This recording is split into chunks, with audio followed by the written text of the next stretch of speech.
दोस्तों 80 के दशक में शूट हुए रामायण को लोग आज भी बहुत ज्यादा भक्तिभाव से देख रहे हैं।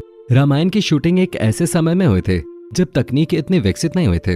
जी हाँ दोस्तों, उस समय न कोई VFX और न ही कोई एडवांस्ड एडिटिंग टेक्निक थे। तो दोस्तों आपके भी दिमाग में ये बात जरूर आई होगी कि 80 के दशक में बिना किसी खास तकनीक के रामायण की शूटिंग कैसे हुई होगी और इस शूटिंग में किन किन परेशानियों का सामना करना पड़ा होगा।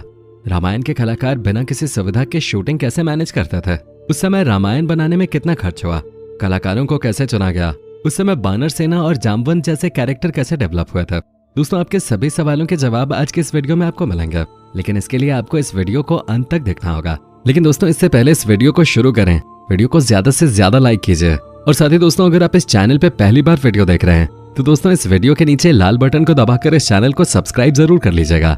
दोस्तों आज से 33 साल पहले जिस रामायण को रामानंद सागर ने बनाया था उसका जादू आज भी बरकरार है। रामायण को फिल्माने के लिए एक ऐसी जगह की जरूरत थी जहां वन, नदी, खाली मैदान, पहाड़ और समुद्र तट एक साथ हों ताकि अलग अलग दृश्यों को फिल्माने के लिए ज्यादा दिक्कत ना हो। बहुत सी जगहों की तलाश करने के बाद आखिरकार एक ऐसी जगह मिले जहां इस पवित्र कथा को फिल्माया जाए और वो जगह थी गुजरात का एक छोटा सा शहर उमरगांव। ये शहर रामायण के लिए एक पर्याप्त स्थान था।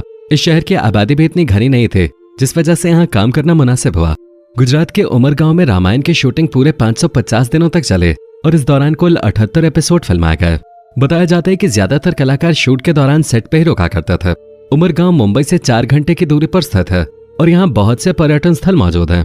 रावण का किरदार निभाने वाले श्री अरविंद त्रिवेदी मुंबई से ट्रेन से उमरगांव शूटिंग के लिए आते थे।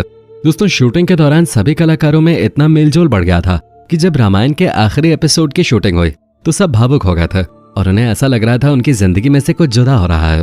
दोस्तों रामायण के प्रसारण के दौरान सड़कें सूनी हो जाते थे। घर के सभी लोग एक साथ टीवी के सामने बैठकर रामायण देखने लगते थे।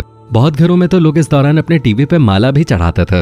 श्री राम का किरदार निभाने वाले अरुण गोविल और माता सीता का अभिनय करने वाली दीपिका के अनुसार लोग उन्हें भगवान राम और सीता माता के रूप में ही देखते थे और जब भी वो किसी सार्वजनिक कार्यक्रम में जाते थे तो लोग उनके पैर भी छूने लगते थे।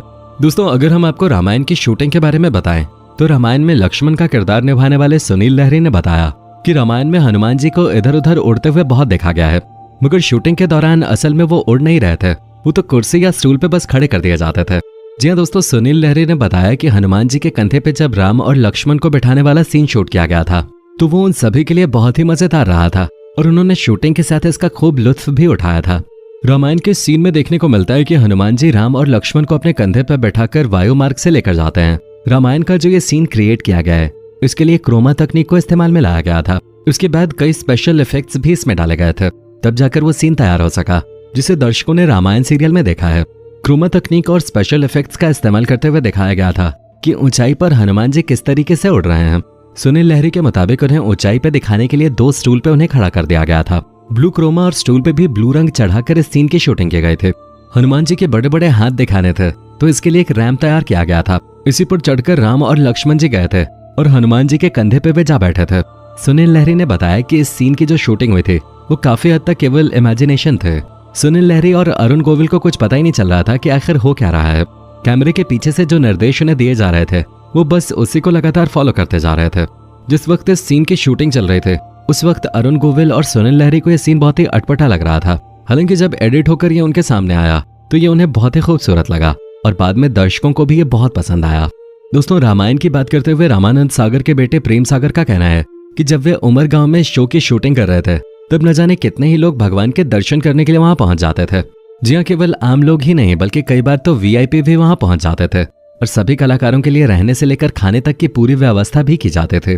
इसके साथ ही प्रेम सागर ने यह भी बताया कि शूटिंग करने का कोई समय तय नहीं होता था, यहाँ तक कि शूटिंग सुबह से लेकर आधी रात को 3 बजे तक भी होते रहते थे। दोस्तों आपको जानकर हैरानी होगी कि हनुमान बने दारा सिंह जी को आधी रात को मेकअप करवाना पड़ता था और उनका मेकअप करने में करीब 2 से 3 घंटे का समय लग जाता था। इसके अलावा शो में बहुत से जूनियर आर्टिस्ट की भी जरूरत पड़ते थे, तो ऐसे में कई सैनिकों को इकट्ठा करना सच में काफी मुश्किल होता था।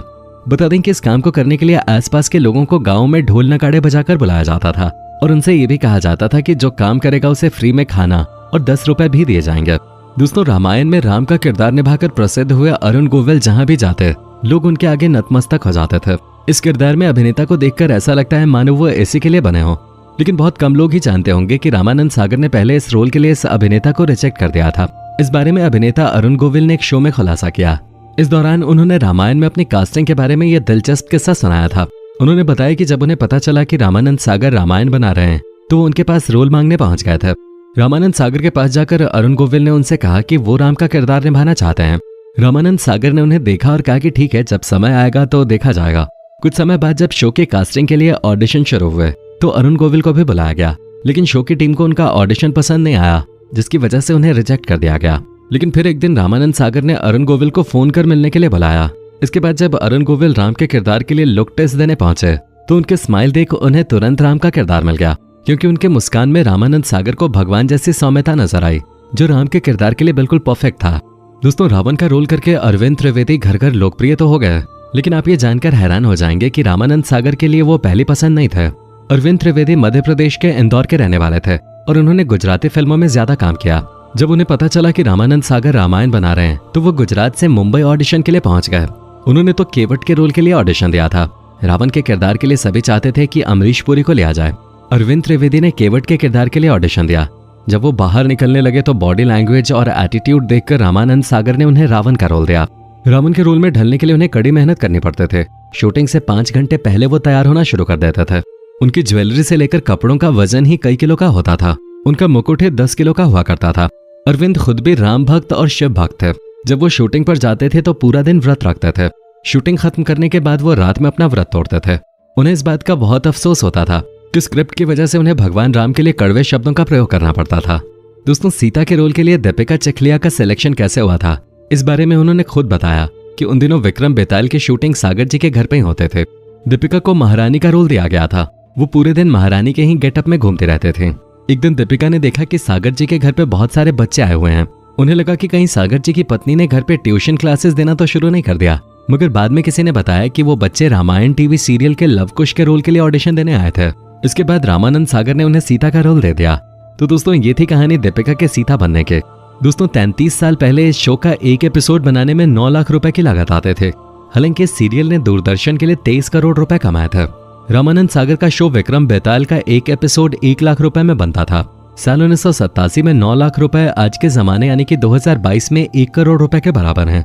यानी अगर आज रामायण बनाए जाते तो 1 करोड़ रुपए एक एपिसोड पर खर्च होते। लेकिन जब टीवी पर रामायण शुरू हुए तो दर्शकों ने इसे खूब प्यार दिया।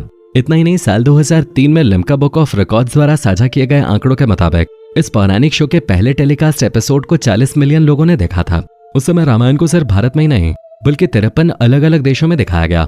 एक रिपोर्ट की माने तो रामायण ने अपने पहले प्रसारण के जरिए दूरदर्शन चैनल को 23 करोड़ रुपए का राजस्व दिया था। तो दोस्तों, कैसा लगा हमारा आज का एपिसोड, हमें कमेंट करके बताइएगा जरूर। हमें आपके कमेंट्स का इंतजार रहता है। दोस्तों, उम्मीद करता हूँ कि हमारा ये एपिसोड आपको पसंद आया होगा। दोस्तों, अगर आप चैनल पे नए हैं तो प्लीज चैनल को सब्सक्राइब जरूर कर दीजिएगा, क्योंकि हम आपके लिए रोज इस तरह के वीडियोस बनाते रहते हैं।